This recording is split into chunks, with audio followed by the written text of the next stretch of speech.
it's cool to have kind of been able to, I mean, I've been able to be an active part of all of the history of the synagogue so far, which is really cool because it really is like a very personal place for me because, you know, I grew up here and I know why we do certain things and I know why we don't do other things, and so it's pretty cool to be, you know, like basically the same age as the synagogue and have seen it, you know, grow up and go through lots of stages just like me. So that's exciting. What's my favorite room? My favorite room is certainly in the sanctuary. And the sanctuary is really a very special room. I love the sanctuary. The sanctuary can be so many different things. We have the feel of the room in its space. It surrounds you. The room comes around you this way. The dome on the top makes the room feel like it goes on. When you see through the dome and you can see that it's light out in the sky, the room goes on forever. It doesn't stop.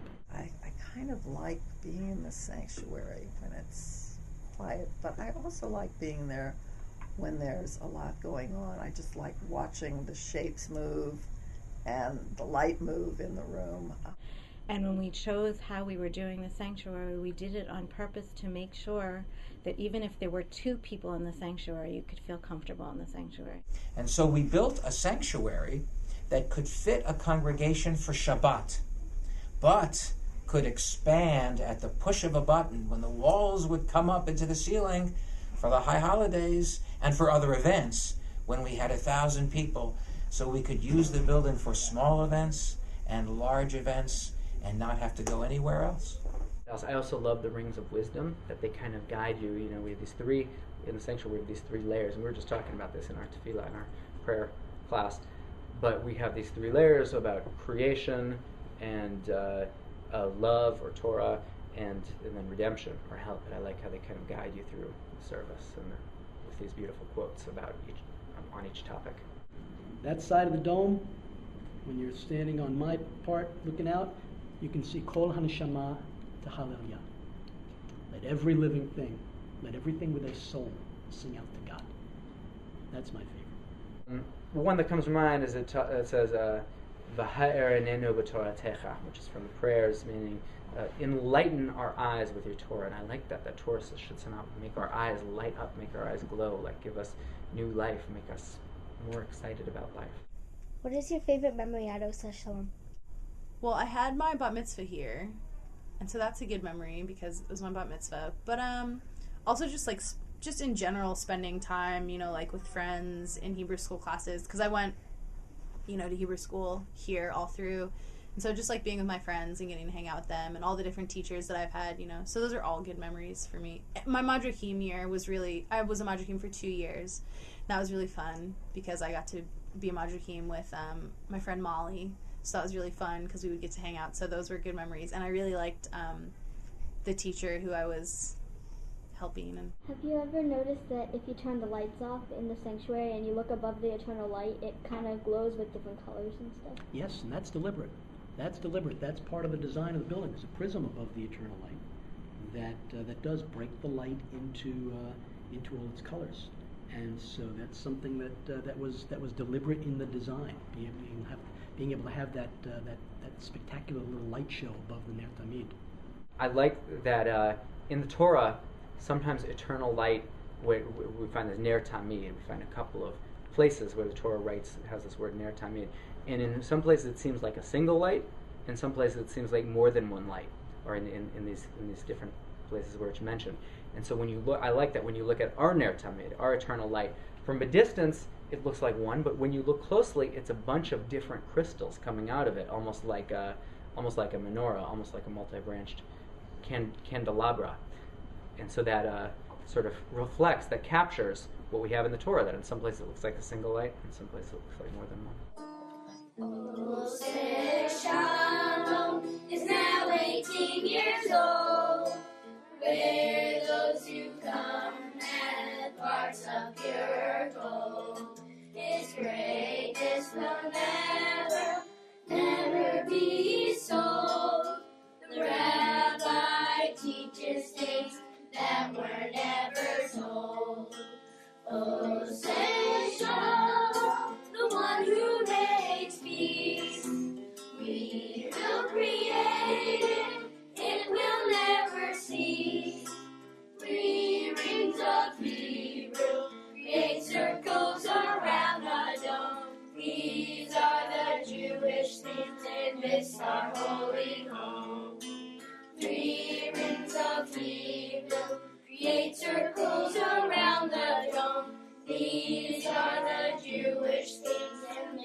our holy home. I have to say memories. I can't choose. Well, I suppose we'd say how exciting it was to have the first service here. I love coming into the building and just seeing everything happening. My favorite quiet memory, I think, is being here late at night when just about everybody's gone and going into the sanctuary, and the light from the eternal light is just casting little reflections kind of bouncing off the walls, and it's just quiet, and it's wonderful to sit there and just be caught up in the spirit of the place. So I guess my memories bounce back and forth between the very busy and the possibility for very quiet space here.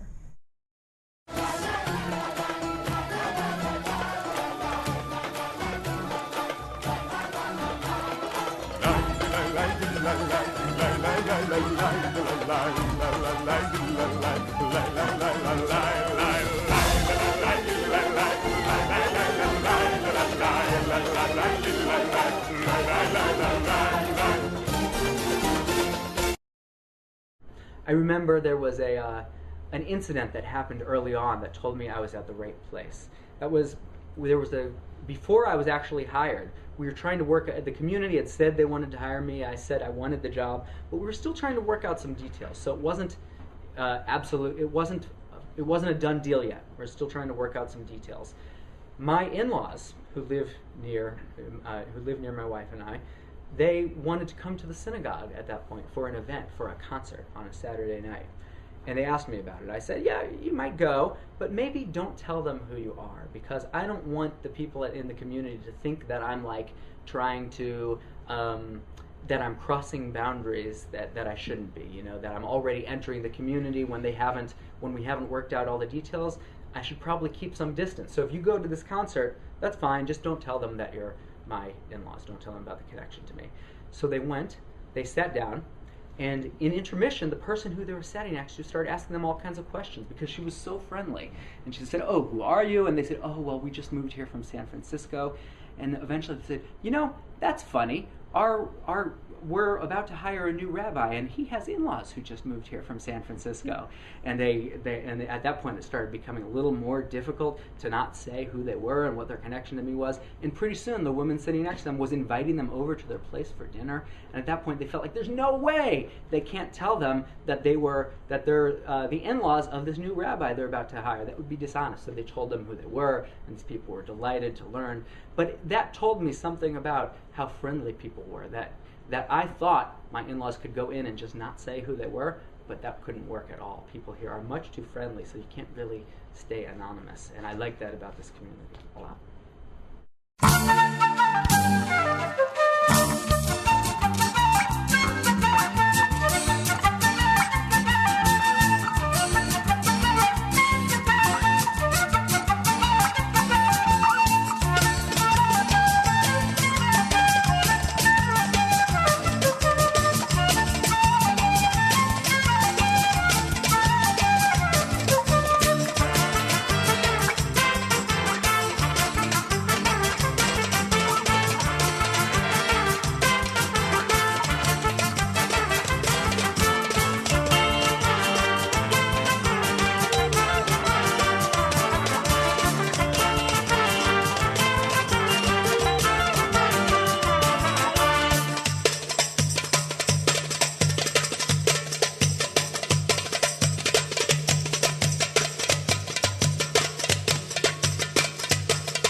What do you think the future of Oseh Shalom will be?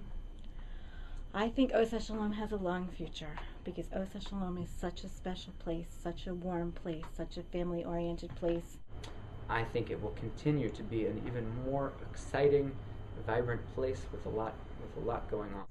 I hope that we continue to grow and that we continue to do wonderful new kinds of programs or repeat some of the programs, the kinds of things that we've done in the past. I think Oseh Shalom's future is going to be great.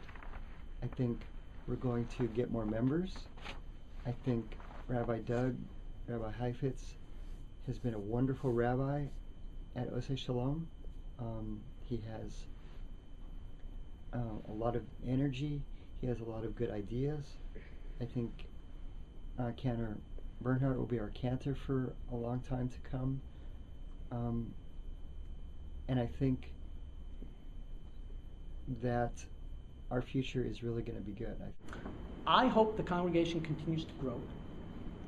And one of the ways the congregation should grow is by the religious school growing. I hope we can continue to do more and more new and different things. We've done a lot of important and interesting things in the congregation. I hope we can continue that. And I hope I can just be able to stay up here and sing in front of all of you as long as the voice holds out. I hope that the building stays mostly as it is now, except for repairs and stuff. But, well, because you have to change some stuff sometimes. But I hope the building stays the same. And what else do I think we'll probably have a lot more members in the future. Hopefully it stays mostly the same, because I like it how it is.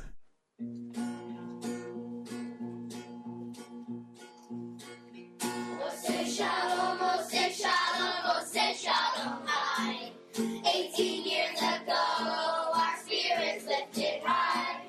Now it is our birthday, our spirits lifted high. Oseh Shalom, Oseh Shalom, Oseh Shalom high. Oseh Shalom high. Oseh Shalom high. Oseh Shalom, Oseh Shalom, Oseh Shalom high. Oseh Shalom high. Oseh Shalom high. Oseh Shalom, Oseh Shalom, Oseh Shalom high. Oseh Shalom, Oseh Shalom, Oseh Shalom high. 18 years ago, our spirits lifted high. Now it is our birthday, our spirits lifted high. Oseh Shalom, Oseh Shalom, Oseh Shalom high. Oseh Shalom high. Oseh Shalom high. Oseh Shalom, Oseh Shalom, Oseh Shalom high. Oseh Shalom high. Oseh Shalom high. Oseh Shalom, Oseh Shalom, Oseh Shalom high.